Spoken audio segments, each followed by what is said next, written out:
નમસ્કાર, હું છું અંજલિ રાવલ અને તમે જોઈ રહ્યા છો ન્યૂ ભારત ન્યૂઝ.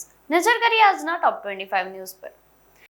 ગુજરાત માધ્યમિક અને ઉચ્ચતર માધ્યમિક શિક્ષણ બોર્ડ દ્વારા વર્ષ 2026 ની ધોરણ 12 ની પરીક્ષાનું પરિણામ જાહેર કરવામાં આવ્યું છે. ધોરણ 12 વિજ્ઞાન પ્રવાહનું 84.33% અને સામાન્ય પ્રવાહનું 92.71% પરિણામ જાહેર થયું.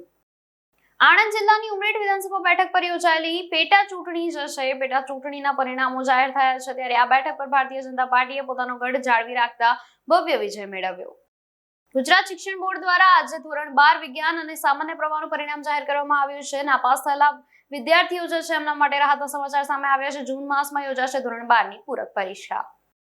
ગુજરાતમાં ગરમીનું પ્રમાણ વધી રહ્યું છે. એએમસીએ આગામી 7 દિવસ ગરમીનું યેલો એલર્ટ આપ્યું છે. ત્યારે 50 હોટ સ્પોટ જાહેર કર્યા છે. ગરમ પવનને કારણે ઉકળાટની અસર જોવા મળી.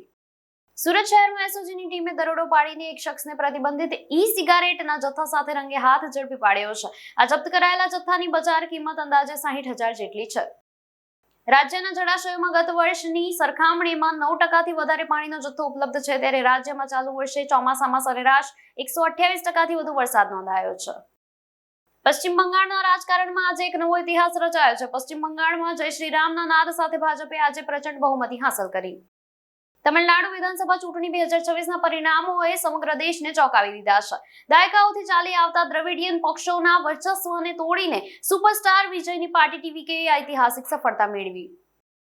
કેરળમ વિધાનસભા ચૂંટણીના પરિણામો પહેલા કોંગ્રેસમાં ઉત્સાહ જોવા મળી રહ્યો હતો. ત્યારે દીપા દાસ મુન્શીએ કહ્યું હતું કે સાથી પક્ષો સીએમ પસંદગીમાં કોંગ્રેસની સાથે છે. ઇન્દિરા ભવનમાં જશ્નની તૈયારી શરૂ. પુડુચેરીમાં ભાજપ સરકાર આવી છે. ત્યારે કુલ 30 બેઠકોમાંથી 17 બેઠકોના પરિણામો આવી ગયા છે. સીએમ રંગાસ્વામીની પાર્ટી 9 બેઠકો જીતી ચૂકી છે. જામનગર કોર્ટનો પોરબંદરના ગોસાબારા આરડીએક્સ લેન્ડિંગ કેસમાં ચુકાદો આવ્યો છે. ત્યારે 12 દોષિત 11ના મોત, દાઉદ ઇબ્રાહિમ સહિતના સાથે આરોપીઓના સંબંધ ખુલ્યા છે. 1993ના મુંબઈ બ્લાસ્ટ સાથે કનેક્શન. અમદાવાદ કોર્પોરેશનની ચૂંટણીમાં કોંગ્રેસના જીતેલા ઉમેદવારે બોગસ એલસી રજૂ કર્યા છે. ત્યારે કુબેરનગર વોર્ડના કલ્પનાબેન કોડેકર જે છે એમણે વિરુદ્ધ પોલીસ ફરિયાદ નોંધવામાં સૂચના આપી છે. કમલમમાં ઝાલમુરી ઝાપટીને ભાજપ નેતાઓ કાર્યકર્તાઓની ઉજવણી જોવા મળી રહી છે. સંઘવે કહ્યું, બંગાળના લોકોને જંગલ રાજમાંથી મુક્તિ મળી છે. વડોદરામાં યુવાનોએ મમતાના ફોટા પગથી કચડ્યા. સુરત શહેરના વરાછા વિસ્તારમાં આવેલ એસબીઆઈ બેંકમાં થયેલી 50 લાખ રૂપિયાની સનસનીખેજ લૂંટના ગુનામાં સુરત ક્રાઇમ બ્રાન્ચને મોટી સફળતા હાથ મળ્યો છે. ત્યારે આ મોટી સફળતા હાથ લાગી છે. ત્યારે 2 આરોપી યુપીથી ઝડપાયા છે. કેજરીવાલને ઝટકો લાગ્યો છે. આસામમાં ચૂંટણી લડનાર આપની દયનીય હાલત છે. 1%થી પણ ઓછા વોટ મળ્યા છે અને આપની એવી શરમજનક સ્થિતિમાં મુકાઈ ગયું છે કે તેને 1%થી પણ ઓછા મત મળ્યા. પશ્ચિમ એશિયામાં તણાવ વચ્ચે કુવૈતે એપ્રિલ 2026માં એક પણ બેરલ તેલ નિકાસ કર્યું નથી. હોર્મુઝની ખાડીમાં અવરોધના કારણે વૈશ્વિક સપ્લાય ચેઇન જોખમમાં.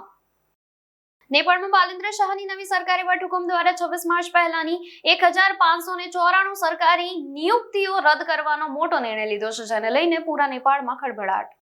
એટલાન્ટિક મહાસાગરમાં ક્રૂઝ પર હંટા વાયરસ ફેલાવવાની શંકા છે. ત્યારે 3 યાત્રીઓના મૃત્યુ નિપજ્યા છે. આફ્રિકાના કિનારે જહાજ રોકાયું છે અને યાત્રીઓને ઉતારવાની પરવાનગી નથી આપવામાં આવી.